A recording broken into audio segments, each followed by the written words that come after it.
Hello students, कैसे हैं आप सभी लोग। मैं हूं Aliza Kishwar and welcome to power teachers. आज के इस पार्ट 13 या कह लीजिए lecture 13 on the subject business organisation, जिसकी हमारी यूनिट 3 चल रही है, हम डिस्कस करने वाले हैं 4 नए words. Mass production, mass customisation, job production and batch production. ये 4 नेम्स हैं जो हम आज के इस लेक्चर वीडियो में कवर करेंगे। ये थोड़े बहुत रिजेंबल कर सकते हैं, पर आपको इन्हें अच्छे से डीपली पढ़ना है क्योंकि ये एक दूसरे से बहुत अलग है। मास प्रोडक्शन और मास कस्टमाइजेशन देखने में एक जैसे हैं, पर जब आप इनके बारे में पढ़ेंगे तो ये दोनों बहुत डिफरेंट हैं एक दूसरे से। Same goes with job production and batch production. और इसके पहले वाले लेक्चर वीडियो में मैंने टाइप्स ऑफ प्लांट लेआउट पढ़ाए हैं, वो एग्जाम पॉइंट ऑफ व्यू से बहुत ही ज्यादा इंपॉर्टेंट है। वो आप एग्जाम्स में चाहे इंटरनली या एक्सटर्नली पढ़कर जाएंगे। और ये वाला जो है ये 7.5 मार्क्स में अक्सर पूछा जाता है, तो आप इसको भी एक बार पढ़ेंगे। ठीक है, तो चलिए हम आज का ये लेक्चर वीडियो स्टार्ट करते हैं और देखते हैं कि इन 4 वर्ड्स में क्या क्या डिफरेंस होता है और ये कैसे एक दूसरे से अलग होते हैं। सबसे पहले हम जो वर्ड ले रहे हैं that is mass production. Mass production से ही समझ आ रहा है, मास मतलब बल्क। बल्क में प्रोडक्शन होना is known as mass production. देखिए इसका मतलब ही यही है, mass production is the manufacturing of large quantity of standardised products using assembly lines, machinery and repetitive processes. It is ideal for products with high demand. Mass production बहुत simple है। जब भी कोई प्रोडक्शन बल्क में करना हो, आपने बहुत सारी जो मैन्युफैक्चरिंग यूनिट्स हैं, बहुत बड़ी बड़ी जो मैन्युफैक्चरिंग यूनिट्स हैं, उसमें जो भी प्रोडक्शन होता है वो मास लेवल पे होता है ना, बल्कि लेवल पे होता है। आपने ऐसा कुछ देखा है कि एक दो प्रोडक्ट बना दिए, मैन्युफैक्चर कर दिए, बस हो गया। वहां पे दिन रात मैन्युफैक्चर होता है और दिन रात उनका जो भी होता है प्रोडक्शन होके वो आगे प्रोसेसिंग के लिए या सेलिंग के लिए जाते हैं प्रोडक्ट। अब इसके कुछ फीचर्स भी होते हैं, लार्ज स्केल प्रोडक्शन के लिए यूजफुल होता है, जैसे कि मैंने बताया स्टैंडर्डाइज प्रोडक्ट्स होते हैं, use for specialise machinery and assembly line. High degree of automation होता है, कॉन्टिन्यूस प्रोडक्शन प्रोसेस होता है, एक के बाद एक के बाद एक प्रोसेस होता रहता है, ये कभी नहीं रुकता। इंपॉर्टेंस इसकी क्या होती है, reduce production cost, ensure uniformity and consistency, supports large scale industries like automobiles, electronics and FMCG. जैसे ऑटोमोबाइल्स, ऑटोमोबाइल्स पता है ना आपको, ऑटोमोबाइल्स क्या होते हैं, इलेक्ट्रॉनिक्स क्या होते हैं, एफएमसीजी क्या होता है। इन सब के लिए मास प्रोडक्शन यूजफुल होता है। क्यों? क्योंकि ये ना सिंपल एक कह लीजिए बैच में प्रोडक्ट प्रोड्यूस नहीं करते, ये हाई लेवल डिमांड को मीट करते हैं, इसलिए इनका जो प्रोडक्शन है वो भी हाई होता है। यहां तक समझ आया? चलिए अब देखते हैं इसके कुछ एडवांटेजेस। इसके एडवांटेजेस क्या होते हैं, लो कॉस्ट पर यूनिट होता है due to economies of scale, high efficiency and productivity होती है, कंसिस्टेंट प्रोडक्ट क्वालिटी होती है, एक जैसी क्वालिटी होती है प्रोडक्ट की, meets large market demand quickly. क्यों? क्योंकि एक साथ प्रोड्यूस होता रहेगा तो जो मार्केट की डिमांड है वो मीट होने के हायर चांसेस रहते हैं। हायर क्या, मोस्टली मीट हो ही जाते हैं। पर इसके साथ ही साथ कुछ डिसएडवांटेजेस भी होते हैं, या कह लीजिए डीमेरिट्स भी होते हैं। Lack of flexibility, not suitable for customise products. Mass production सिर्फ एक ही टाइप के प्रोडक्ट के लिए यूजफुल होता है। क्यों? क्योंकि ये एक ही प्रोडक्ट को बार बार साइक्लिंग प्रोसेस में प्रोड्यूस करता है, तो ये कस्टमाइज प्रोडक्ट के लिए यूजफुल नहीं होता। हाई इनिशियल इन्वेस्टमेंट होता है मशीन और सेटअप के लिए, और workers monotony due to repetitive task. यहां तक समझ आया? मास प्रोडक्शन समझ आया क्या होता है? चलिए अब देखते हैं मास कस्टमाइजेशन। वहां पे हमने एक डिसएडवांटेज पढ़ा था कि कस्टमाइज प्रोडक्ट के लिए यूजफुल नहीं है। यहाँ पे उसी को डील करने के लिए एक नया वर्ड आया, मास कस्टमाइजेशन। ये आपका सेकेंड वर्ड है, मास कस्टमाइजेशन।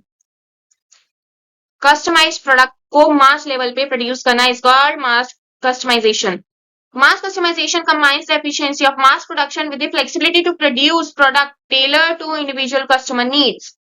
फीचर्स क्या क्या होते हैं इसके, standardise based components, customise feature होता है, फ्लेक्सिबल प्रोडक्शन सिस्टम होता है, use of modular design and advance technologies. यहाँ पे देखिए क्या है इसका मतलब, efficiency of combines efficiency of mass production with the flexibility to produce product tailor to customer या इंडिविजुअल नीड्स, है ना।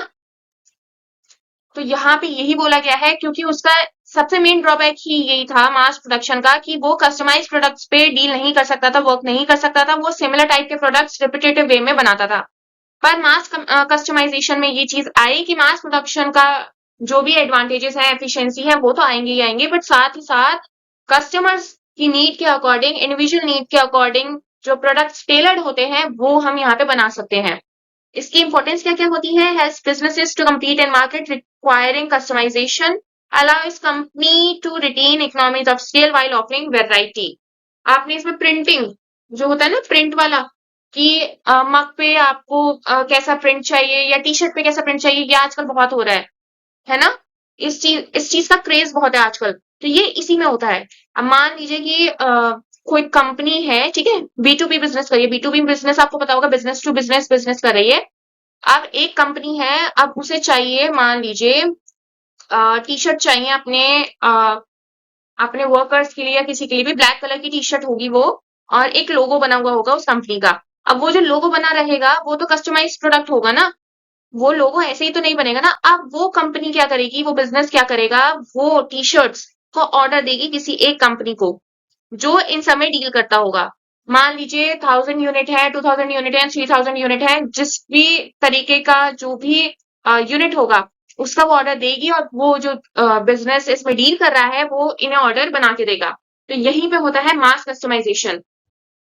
ये हायर लेवल पे डील करता है रेदर देन एक दो।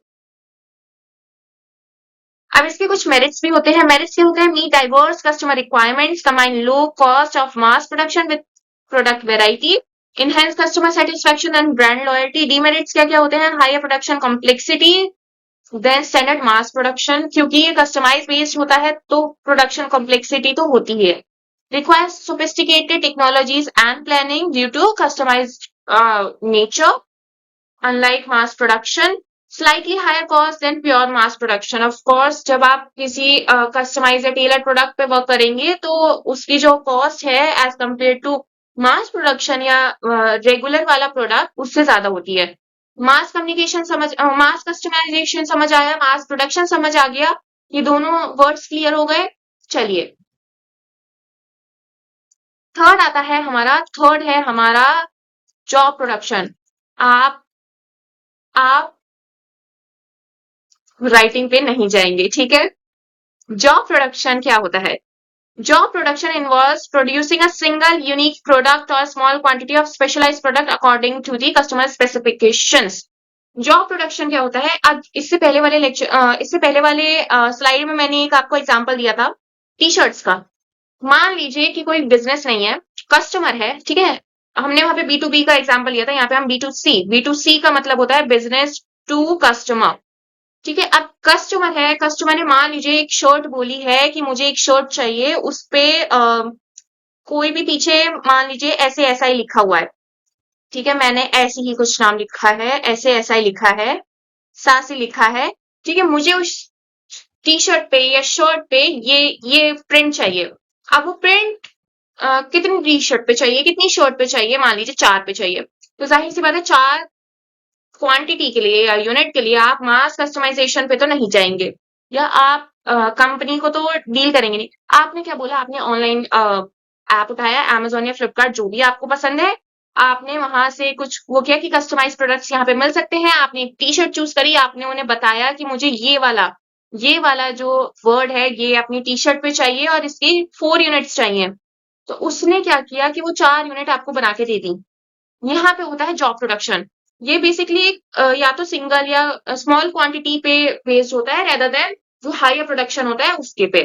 ये आजकल ऑनलाइन जो प्लेटफॉर्म्स हैं, ऑनलाइन जो सेलर्स हैं, उसमें बहुत ज्यादा यूज होता है ये। इसके फीचर्स क्या होते हैं? प्रोडक्ट कस्टमाइज और one off products, skilled labour is required, flexible and adaptable processes होते हैं, production is usually labour incentive. Importance क्या क्या होती है? आइडल फॉर कस्टमाइज और high value product such as machinery, bridges, design, furniture, satisfy specific customer requirements on niche market। अब यहाँ पे देखिए मैंने एग्जांपल्स में क्या लिखा है, मशीनरी हो गए, ब्रिजेस हो गए, डिजाइनर फर्नीचर। फर्नीचर, आप फर्नीचर मार्केट में जाते हैं, है ना, फर्नीचर में आपने कोई फर्नीचर देखा, आपने बोला कि नहीं मुझे इसमें ये थोड़ा सा मॉडिफिकेशन करवाना है, तो वो क्या कहते हैं, वहां के ओनर क्या कहते हैं कि हाँ ठीक है हो जाएगा, आप डिजाइन चूज कर लो, आप डिजाइन चूज कर लो, आप जो भी वुड है वो चूज कर लो, बाकी सब हम आपको बना के दे देंगे। ये इसी का एग्जाम्पल होता है जॉब प्रोडक्शन का। हमने टेलर्ड एक स्पेसिफिक कस्टमर की नीड के हिसाब से वो प्रोडक्ट बनाया है, वो प्रोडक्ट और किसी कस्टमर के पास नहीं जाएगा। ठीक है, चलिए अब इसके कुछ मेरिट्स और डीमेरिट्स भी होते हैं। सबसे पहले हम पढ़ते हैं इसके मेरिट्स क्या होते हैं। हाई कस्टमाइजेशन एंड यूनिकनेस होती है, क्वालिटी फोकस्ड होता है क्योंकि ये सिर्फ और सिर्फ एक कस्टमर के लिए स्पेसिफिकली डिजाइन होते हैं इसके products. Flexible to change in design और specification as compare to mass customisation. Demerits इसके क्या क्या होते हैं या disadvantages, high cost per unit होता है क्योंकि एक कस्टमर की नीड पर जो भी उसकी रिक्वायरमेंट्स होगी उसके हिसाब से आपको चार्ज लगता है। लो प्रोडक्शन वॉल्यूम होता है इसका, टाइम कंज्यूमिंग होता है। जॉब प्रोडक्शन समझ आया, जॉब प्रोडक्शन समझ आया, मास कस्टमाइजेशन समझ आया, मास प्रोडक्शन समझ आया, ये तीन समझ आ गए। अब हम बढ़ते हैं अपनी लास्ट वर्ड की तरफ, that is are batch production. ये लास्ट वर्ड है हमारा बैच प्रोडक्शन। बैच प्रोडक्शन की तरफ बढ़ते हैं। बैच प्रोडक्शन क्या होता है? Batch production involves producing a group या कह लीजिए batch of similar product together before switching to another batch. It is suitable for medium scale production with specific product variety. इसके फीचर्स क्या क्या होते हैं? Produces product in batches. Machines or workstation may be shared between batches. Allows moderate customization. Production process is partially standardized. Importance क्या होती है इसकी? Useful for industry processing seasonal और varied product such as baked goods, garments और electronics. Baked goods होते हैं ना, electronics या गारमेंट्स। गारमेंट्स आपने देखे होंगे, मान लीजिए कोई एक कैप का ले लेते हैं एग्जांपल। कैप का एक बैच का प्रोडक्शन हो रहा है, वो सिर्फ सर्दियों सर्दियों होता है। वहीं पे आपने कॉटन टी शर्ट्स देखी होंगी, वो सिर्फ समर्स में ही सेल होती है ना। लिनन की जो शर्ट्स होती हैं वो एक तरीके से सेल होती हैं। लिनन हो गया, कॉटन हो गया, मस्क हो गया, ये सारी जो फैब्रिक्स होते हैं ये एक एक तरीके से सेल होते हैं। बैलेंसेस एफिशिएंसी एंड कस्टमाइजेशन, ये एक और इसका इंपॉर्टेंस है। चलिए अब इसके कुछ मेरिट्स और डीमेरिट्स देख लेते हैं। मेरिट्स क्या होता है? Economical for medium scale production, flexibility to produce different products in the batches. Batches याद रखेंगे आप, batches word. Better use of machinery and labour other than job production. Demerits क्या क्या होते हैं इसके? Idle time when switching between batches, less efficient than mass production, requires careful scheduling to avoid any delays. ये चार words आपको समझ आ गए? Mass production, mass customisation, job production and batch production. चलिए आप इसका स्क्रीनशॉट ले लीजिए और हम इसको रैप अप करते हैं। आज हमने क्या पढ़ा? आज हमने पढ़ा ये चार नए word, mass production, mass customisation, job production and batch production. इसका मतलब क्या होता है? लार्ज स्केल स्टैंडर्डाइज्ड प्रोडक्शन होता है इसमें। इसके फीचर्स क्या क्या होते हैं? मास प्रोडक्शन के असेंबली लाइन होता है, कॉन्टिन्यूअस और ऑटोमेटेड प्रोसेस होता है ये। लो कॉस्ट होता है, इसके एडवांटेजेस में आता है सबसे पहला low cost, high efficiency and uniform quality होती है। वहीं डिसएडवांटेजेस में अगर हम इसकी बात करें तो इनफ्लेक्सिबल होता है, हाई इन्वेस्टमेंट रखती है और रिपीटेटिव टास्क होते हैं। इंपॉर्टेंस की अगर बात करें तो ये हाई डिमांड स्टैंडर्डाइज्ड प्रोडक्ट्स के लिए बहुत ज्यादा इंपॉर्टेंट है और मोस्टली यही यूज होता है भी है।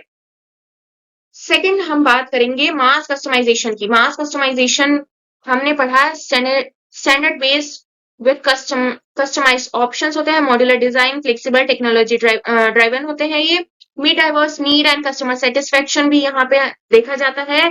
वहीं पे ये मास प्रोडक्शन से बहुत ही ज्यादा कॉम्प्लेक्स होता है। क्यों? क्योंकि यहाँ पे कस्टमाइजेशंस होती हैं। Higher cost than mass production of course for because of customisation, combined scale with customisation. Then हमने थर्ड जो पढ़ा that is are job production. Job production क्या होता है? या तो आपने एक सिंगल प्रोडक्ट प्रोड्यूस किया है या उससे मिलता जुलता कोई स्मॉल क्वांटिटी प्रोड्यूस करा है, वन ऑफ या कस्टम प्रोडक्ट्स यूज किए हैं। स्किल, लेबर और फ्लेक्सिबल यूनिक टेक्निक्स यूज होती हैं यहाँ पे। हाई क्वालिटी और यूनिक प्रोडक्ट्स होते हैं और ये टोटली कस्टमाइजेबल होते हैं। उसी के साथ साथ जो एक्सपेंसिवनेस है जॉब प्रोडक्शन की वो बहुत ही ज्यादा हाई है as compare to mass customisation and mass production. वहां पे लो वॉल्यूम के लिए यूज होता है और ये बहुत ही ज्यादा टाइम कंज्यूमिंग होता है। हाई वैल्यू के लिए ये यूज हो सकता है और कस्टमाइज आइटम्स के लिए यूज हो सकता है। अदरवाइज हम इसे मास प्रोडक्शन के लिए या सिमिलर जो प्रोडक्ट्स हैं उसके प्रोडक्शन के लिए यूज नहीं कर सकते जॉब प्रोडक्शन को। लास्ट हमने पढ़ा था बैच प्रोडक्शन। बैच प्रोडक्शन किस लिए होता है? प्रोड्यूस इन ग्रुप्स और बैचेस। शेयर्ड मशीन्स होती है, मॉडरेट स्टैंडर्डाइजेशन होता है, इकोनॉमिकल होता है, फ्लेक्सिबल होता है और मॉडरेट आउटपुट भी ये प्रोड्यूस करता है। Down time between batches less efficient होता है as compare to these three. Suitable for seasonal और वेराइड प्रोडक्ट्स। ये सीजनल और वेराइड प्रोडक्ट्स के लिए यूज होता है। ये बाकी जो मोस्टली जो यूज होने वाले कह लीजिए वर्ड्स हैं या प्रोडक्शन लेवल है वो होता है mass production and mass customisation. ये दो तीन स्पेशली, चलिए ये भी ले लीजिए, ये तीन मोस्टली बहुत ही ज्यादा यूज होते हैं। स्पेशली मास प्रोडक्शन तो बहुत ज्यादा यूज होता है। यहां तक समझ आया? आपको ये चार वर्ड समझ आए? ये चार वर्ड्स 3 मार्क्स के लिए और 5 मार्क्स के लिए बहुत ही ज्यादा इंपॉर्टेंट है। आपको ध्यान रखना है, ठीक है? आपको ध्यान रखना है 7.5 मार्क्स में ये अक्सर पूछा जाता है। आपको ये पढ़कर जाना है इंटरनली एक्सटर्नली, चाहे आपको प्लांट लेआउट से रिलेटेड क्वेश्चन आए या प्लांट लोकेशन से रिलेटेड आए, आप ये लिख सकते हैं क्योंकि ये यूनिट 3 का पार्ट है। यूनिट 3 सेम होता है। Okay, so that's all in today's lecture video. Thank you. And if you find it useful, please like, share, subscribe this channel. Have a great learning ahead, बच्चे. Bye.